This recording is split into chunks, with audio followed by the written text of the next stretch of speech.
Je m'appelle Alexandra Mitchell, et j'ai appris très tôt que certaines sœurs ne sont pas destinées à être les meilleures amies. Sophia, ma sœur aînée de 3 ans, s'est assurée que je le comprenne dès que j'ai su marcher. En grandissant, Sophia était toujours l'étoile de la famille, des notes parfaites, présidente du conseil des élèves, championne de débat. Elle collectionnait les réussites comme d'autres collectionnent les timbres. La fierté de nos parents pour elle n'était égalée que par leur déception constante envers moi. Là où Sophia excellait en prise de parole en public, je préférais la recherche silencieuse. Tandis qu'elle dominait les cercles sociaux, je passais des heures à la bibliothèque à étudier des schémas en droit et en affaires que d'autres négligeaient. Pourquoi ne peux-tu pas être plus comme ta sœur? C'était la bande-son de mon enfance, jouant en boucle à chaque dîner de famille, chaque réunion parents-professeurs, chaque rassemblement festif. Mais ce que personne ne savait, ce que Sophia n'a jamais remarqué à travers son voile de supériorité, c'est que je construisais quelque chose de plus grand que des distinctions au lycée ou des lettres d'acceptation à l'université. Cela a commencé pendant ma première année de lycée. Tandis que Sophia célébrait son admission à la faculté de droit de Harvard, je lançais discrètement ma première entreprise de conseil juridique depuis ma chambre. Utilisant des forums en ligne et des profils anonymes, j'ai commencé à connecter des cabinets d'avocats en difficulté avec les ressources dont ils avaient besoin pour réussir. Au moment où j'ai obtenu mon diplôme de lycée, j'avais construit un réseau de plus de 50 cabinets d'avocats qui comptaient sur mes recherches et mes stratégies. Bien sûr, aucun d'eux ne savait qu'il travaillait avec une adolescente.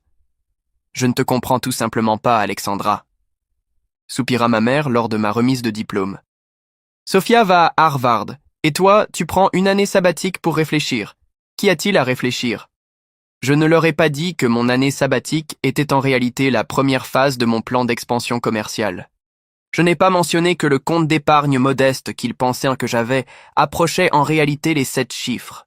Et je n'ai certainement pas révélé que 3 des plus grands cabinets d'avocats de Boston avaient déjà engagé ma société de conseil, sans savoir qu'ils allaient bientôt travailler avec la petite sœur de leur étudiante vedette.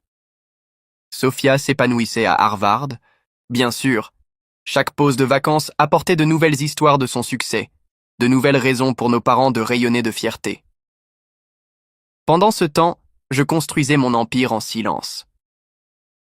Lorsque mes parents me pressaient au sujet de l'université, je m'inscrivais à des cours de commerce en ligne, les laissant croire que je faisais au moins un effort, tandis que j'orchestrais des fusions et acquisitions à travers mon réseau croissant de sociétés écrans, Moment où Sophia a obtenu son diplôme de la faculté de droit de Harvard, je détenais des intérêts majoritaires dans 7 grands cabinets d'avocats de la côte Est.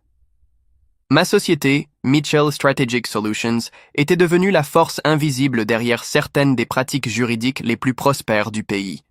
Mais sur le papier, j'étais juste la fille discrète qui n'avait pas encore trouvé sa voie. Tout a changé le jour où Sophia a rejoint Preston & Hayes, l'un des cabinets d'avocats les plus prestigieux de Boston. Elle ne savait pas que 6 mois plus tôt, je l'avais acquis à travers une série complexe de transactions. Elle est arrivée à son premier jour de travail fière et confiante, sans se rendre compte que sa petite sœur était techniquement sa patronne.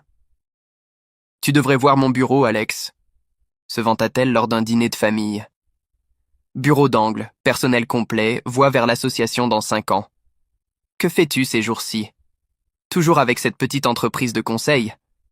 Je souris et pris une gorgée de vin. Quelque chose comme ça. La vérité, c'est que j'étais au milieu de la plus grande acquisition de ma carrière. Preston & Hayes n'était que le début. Je me positionnais pour prendre le contrôle de Blackwood International, le plus grand conglomérat de cabinets d'avocats de la côte Est. L'accord ferait de moi l'une des figures les plus puissantes du monde juridique, tout cela avant mon 25e anniversaire.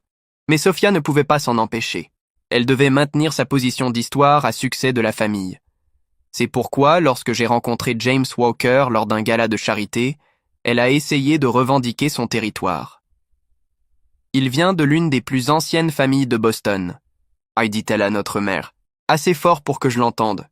Et il cherche quelqu'un de réussi, accompli, pas vraiment ton genre, Alex. Ce que Sophia ne savait pas, c'est que James m'avait rencontré 3 mois plus tôt dans mon rôle de PDG de Mitchell Strategic Solutions. Il représentait Blackwood International dans les négociations d'acquisition. sans se rendre compte que la PDG puissante et insaisissable avec laquelle il traitait était la même femme dont il tombait amoureux. Lorsque James a fait sa demande 6 mois plus tard, Sophia était furieuse. Elle avait laissé entendre son propre intérêt pour lui, pour finalement voir sa sœur sous-performante décrocher l'un des célibataires les plus convoités de Boston. « Cela n'a pas de sens », je l'ai entendu dire à notre mère. « Elle n'est personne dans cette ville. Elle n'a même pas un vrai travail. Il y a quelque chose qui cloche. » L'organisation du mariage était devenue son obsession. Elle avait insisté pour être ma demoiselle d'honneur, non par amour fraternel, mais parce que cela lui donnait accès à chaque détail, toutes les listes d'invités, chaque instant qu'elle pouvait exploiter pour fouiller dans ma vie. Ce qu'elle découvrit dut la bouleverser. Les incohérences dans mon récit, les rendez-vous mystérieux, les connexions qu'une femme à la tête d'un petit cabinet de conseil n'aurait pas dû avoir. Elle passa des mois à rassembler des preuves, à planifier son moment de triomphe. Elle choisit le jour de notre mariage pour tendre son piège, sans se douter qu'elle entrait dans le mien. La cérémonie était parfaite. L'historique église Trinity de Boston, remplie de l'élite de la ville, juges, avocats, chefs d'entreprise. Beaucoup étaient devenus pour James, l'avocat respecté issu d'une vieille famille de Boston. Aucun ne savait que la mariée possédait la majorité de leur cabinet d'avocats. Mais alors que le ministre posait la question rituelle à l'Assemblée, demandant si quelqu'un s'opposait à cette union, Sophia se leva de son siège à mes côtés. Un sourire mauvais, aux lèvres. Elle ne savait pas que j'attendais ce moment depuis longtemps. Après tout, certaines sœurs ne sont pas faites pour être les meilleures amies, elles sont faites pour être des leçons d'humilité.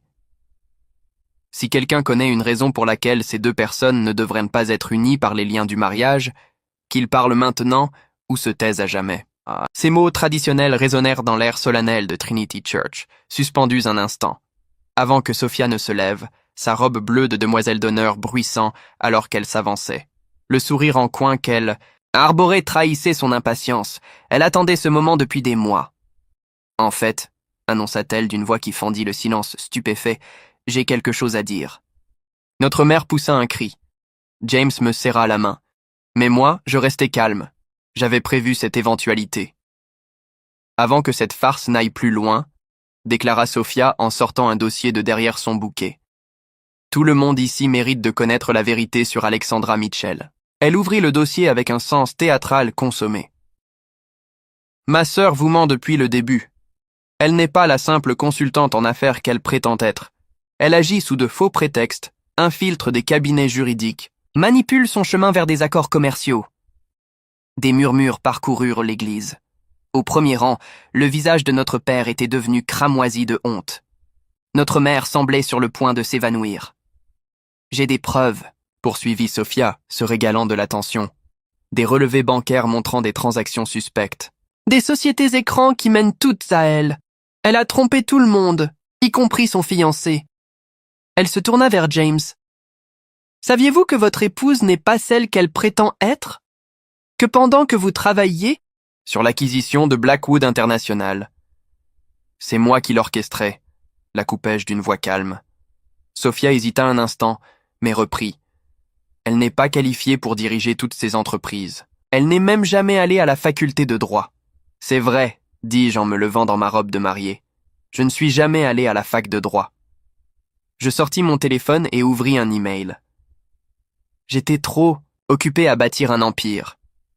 D'une simple pression du doigt, j'envoyai le message que j'avais préparé. Dans toute l'église, les téléphones se mirent à vibrer, tandis que l'élite juridique de Boston recevait la notification. « Mesdames et messieurs, » annonçai-je, « à compter de maintenant, Mitchell Strategic Solutions a finalisé l'acquisition de Blackwood International.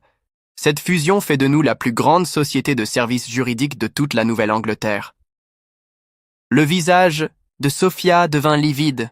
« Qu'est-ce que tu racontes ?» Je souris. « Tu as raison sur un point, Sophia. Je ne suis pas avocate. Je possède les cabinets d'avocats, y compris Preston & Hayes, là où tu travailles depuis 1 an. » Le dossier lui échappa des mains, les feuilles se dispersant sur le sol de l'église. « C'est impossible. Tu mens ? Vraiment ?» me tournai-je vers les invités. « Juge Harrison, souhaitez-vous confirmer qui détient la majorité des parts de votre cabinet ? Ou peut-être M. Blackwood en personne voudrait-il expliquer avec qui il négocie depuis 6 mois ? William Blackwood se leva de son banc. Tout ce qu'elle dit est vrai. Alexandra Mitchell est la PDG de Mitchell Strategic Solutions. Elle est le moteur derrière la plus grande consolidation du secteur juridique de l'histoire de Boston. Sophia recula, chancela. Mais tu es ma petite sœur, celle qui n'a jamais rien accompli. La déception, qui possède maintenant la société où tu travailles, la corrigeai-je. D'ailleurs, il faudrait qu'on parle de tes récentes évaluations professionnelles. Elles ne sont pas très flatteuses. Notre mère retrouva sa voix. Alexandra, pourquoi ne nous as-tu rien dit? Vous m'auriez cru? Demandai-je. Vous étiez trop occupé à encenser le diplôme de Harvard de Sophia pour remarquer que je construisais quelque chose qu'aucune école de droit ne pourrait enseigner. Je me tournai de nouveau vers ma sœur. Au fait, puisque tu tiens tant à exposer les secrets, devons-nous parler de ce qui s'est réellement passé dans l'affaire Anderson le mois dernier? Celle pour laquelle tu as revendiqué l'entière responsabilité du règlement. Le visage de Sophia passa du blanc au gris cendre. Tu n'oserais pas. Les dossiers montrent que tu as à peine contribué, poursuivis-je. En réalité, ta principale contribution a été de t'attribuer le mérite du travail de tes collaborateurs juniors, une habitude qui semble revenir souvent dans ta carrière. C'est faux, protesta-t-elle faiblement. Les documents disent le contraire, tout comme les plaintes déposées par ton équipe, des plaintes que je possède, soit dit en passant. James s'avança, prit ma main. Il souriait. Je devrais préciser, ajouta-t-il, qu'en tant que conseiller juridique principal de Blackwood International, je savais parfaitement qui était Alexandra dès le départ.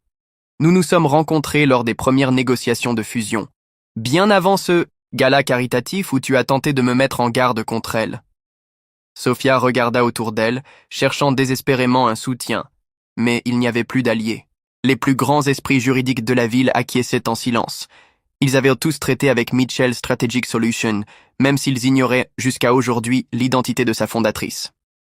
Alors, dis-je en réajustant ma robe de mariée, veux-tu continuer à révéler des secrets, chère sœur, ou passons-nous à mon mariage? Sophia resta figée. Son moment de triomphe méticuleusement orchestré venait de se transformer en une humiliation publique. Elle réussit enfin à murmurer « Pourquoi tu ne me l'as jamais dit ?»« Tu ne m'as jamais posé la question, » répondis-je simplement. « Tu étais trop occupé à me regarder de haut pour remarquer que j'avais fini par m'élever au-dessus de toi. » Je me tournai vers le ministre. « On peut continuer ?» Mais Sophia n'en avait pas encore fini. Tandis qu'elle se laissait tomber sur sa chaise, elle marmonna juste assez fort pour que je l'entende. « Ce n'est pas terminé. » Je croisai son regard et souris. En fait, si, regarde tes mails. Comme, si c'était orchestré, son téléphone vibra. Ses yeux s'agrandirent à la lecture du message. Un avis officiel de licenciement immédiat de Preston and Hayes prenant effet à l'instant même. « Tu ne peux pas me virer, siffla-t-elle. « Ce n'est pas moi qui te vire, la corrigeai-je. Ce sont les preuves de tes fautes professionnelles et de tes vols de crédit. Moi, je suis juste la propriétaire qui a signé l'autorisation. » Le ministre s'éclaircit la gorge, manifestement incertain de la suite à donner après un tel drame. Mais je hochai simplement la tête pour qu'il poursuive. Après tout, c'était toujours mon mariage, même s'il avait pris une toute autre dimension. Alors que je me préparais à prononcer mes vœux, je croisai mon reflet dans un des vitraux de l'église. Je ne vis pas la petite sœur discrète et ignorée, mais la femme puissante que j'étais devenue, celle qui avait bâti un empire pendant que les autres la sous-estimaient. Et en regardant Sophia, assise humiliée dans sa robe de demoiselle d'honneur, je compris que parfois, la meilleure des revanches, ce n'est pas simplement la réussite. C'est une réussite que personne n'avait vue venir. La cérémonie se poursuivit, mais l'atmosphère avait changé. Ce n'était plus un simple mariage, c'était un couronnement. Mes parents restaient assis en silence, abasourdis par la révélation. Leur fille, prétendument sans ambition, était en réalité l'une des personnes les plus influentes dans cette pièce.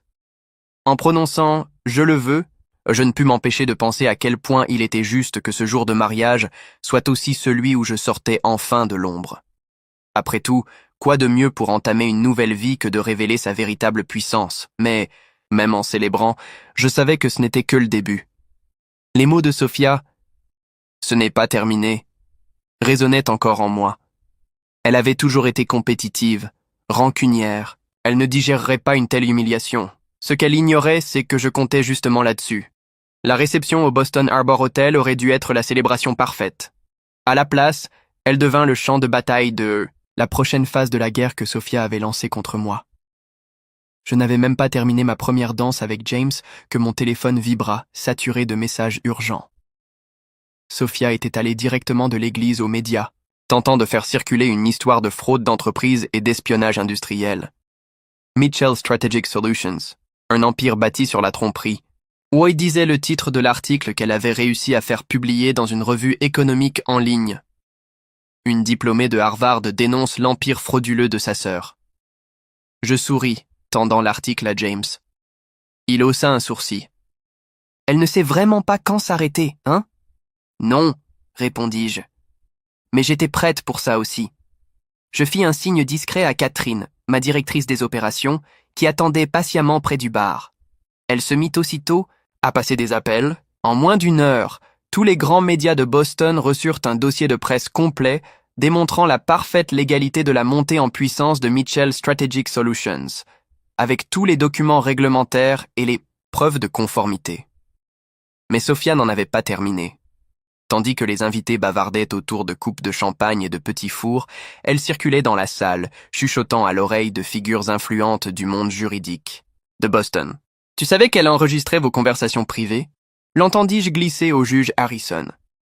Chaque cabinet qu'elle a racheté, elle l'a d'abord piégé en recueillant des infos compromettantes sur les associés.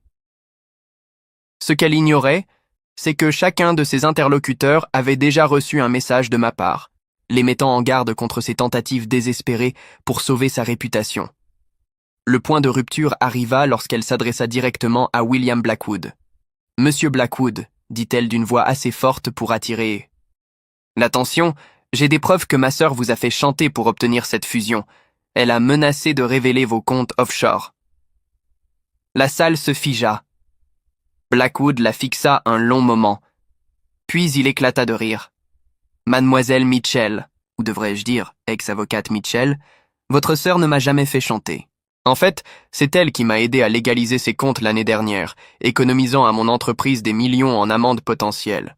C'est pour ça que j'ai accepté la fusion. » Le visage de Sophia devint cramoisi. « Mais les documents que j'ai trouvés étaient des leurs, » l'interrompis-je en m'approchant. « Je savais que tu fouillais mon bureau chez Preston & Hayes. Chaque soi-disant secret que tu y as découvert avait été placé là exprès pour toi. »« C'est impossible, » balbutia-t-elle. « Les relevés bancaires, les sociétés écrans. Toutes légales, toutes traçables, toutes parties intégrantes d'opérations commerciales légitimes, » expliquai-je calmement. « Tu pensais vraiment que je ne me protégerais pas contre ce genre d'attaque ?» Nos parents, qui assistaient à la scène avec un malaise grandissant, finirent par intervenir. « Sophia, » dit notre père d'une voix lourde de désillusion.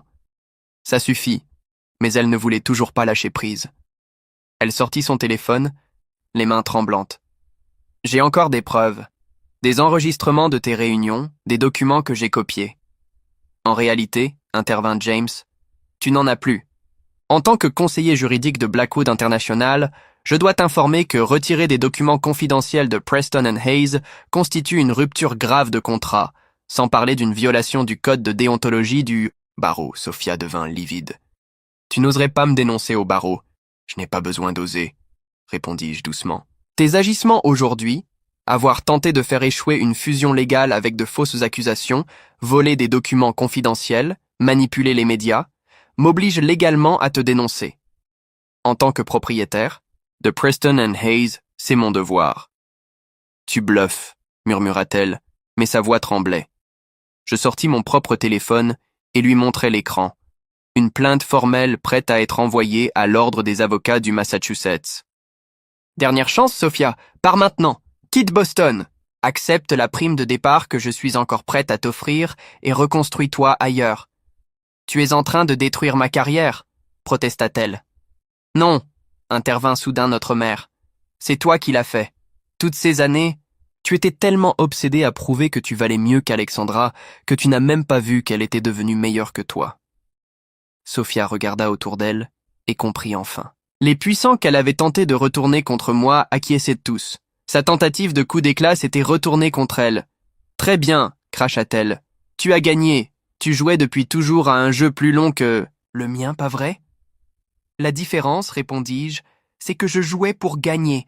Toi, tu jouais juste pour me voir perdre. » Elle se retourna et quitta la réception, sa robe bleue disparaissant dans la nuit de Boston.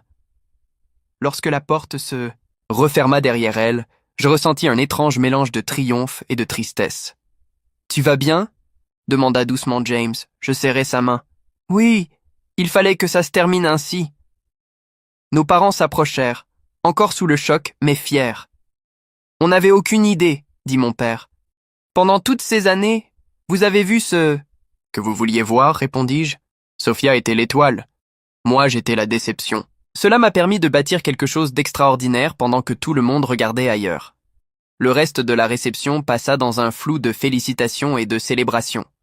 Mais désormais, on ne célébrait plus seulement mon mariage, on célébrait l'émergence d'une nouvelle puissance dans le monde juridique de Boston. Plus tard dans la soirée, alors que James et moi nous apprêtions à partir en lune de miel, je reçus un dernier email de Sophia. « Tu as gagné. Je pars vivre à Chicago. Mais souviens-toi de ceci. C'est toi qui m'as appris que les apparences peuvent être trompeuses. Un jour, quand tu t'y attendras le moins, j'aurai construit quelque chose de mien. Et là, on verra qui est la véritable gagnante. » Je montrai l'email à James. Il avait l'air inquiet, mais moi, je me contentais de sourire. « Quel essai, dis-je. Construire quelque chose de réel demande plus que de l'ambition, et un désir de revanche. Il faut de la patience, de la stratégie et la sagesse de comprendre que la véritable réussite ne consiste pas à battre les autres. Elle consiste à devenir la meilleure version de soi-même. 10 ans plus tard, je me tenais dans mon bureau, au sommet de la Mitchell Blackwood Tower, contemplant la ligne d'horizon de Boston. L'empire que j'avais bâti avait dépassé toutes mes attentes. Sophia avait tenté de lancer plusieurs projets à Chicago, mais tous avaient échoué, parce qu'elle était encore trop occupée à me concurrencer au lieu de créer quelque chose de vraiment significatif. Nos parents avaient fini par me voir pour ce que j'étais, et non pour ce qu'ils avaient supposé que je deviendrais. Et James était devenu non seulement mon mari, mais mon véritable partenaire, en affaires comme dans la vie. Sur mon bureau trônait une photo encadrée de notre mariage, prise juste après que j'ai révélé la vérité à propos de Mitchell Strategic Solutions. On m'y voit debout dans ma robe de mariée, fière, droite, rayonnante de puissance et de confiance. À l'arrière-plan, Sophia, figée, le visage marqué par la stupeur et la prise de conscience soudaine. Cette photo me rappelle qu'il faut parfois se méfier de la personne la plus silencieuse dans la pièce, car pendant que certains passent leur vie à essayer de prouver leur valeur par des mots et des démonstrations, d'autres bâtissent des empires en silence. Mon téléphone vibra. Un autre grand cabinet d'avocats était prêt à rejoindre notre réseau. Alors que je me préparais pour la réunion, je repensais au chemin parcouru depuis le temps où j'étais simplement la petite sœur qu'on oublie. Parfois, la meilleure des revanches n'est pas simplement la réussite. C'est une réussite si totale qu'elle dépasse la notion même de revanche. Et parfois, le plus grand triomphe ne réside pas dans le fait de prouver aux autres qu'ils avaient tort, mais dans le fait de se prouver à soi-même qu'on avait raison. L'empire que j'ai bâti n'avait pas pour but de surpasser ma sœur, ni de convaincre mes parents de ma valeur. Il avait pour but de créer quelque chose de durable, de profond, quelque chose qui survivrait à tous les drames familiaux ou aux querelles personnelles. Et tandis que je m'asseyais pour signer les documents qui allaient encore étendre mon empire, je ne pus m'empêcher de sourire, car au final, c'est la sœur silencieuse qui avait rugi le plus fort, non par des mots, mais par des actes. Non par la compétition, mais par la création. C'est ça le véritable pouvoir. Il n'a pas besoin de se proclamer. Il existe, tout simplement. Et ça, Sophia ne l'a jamais compris.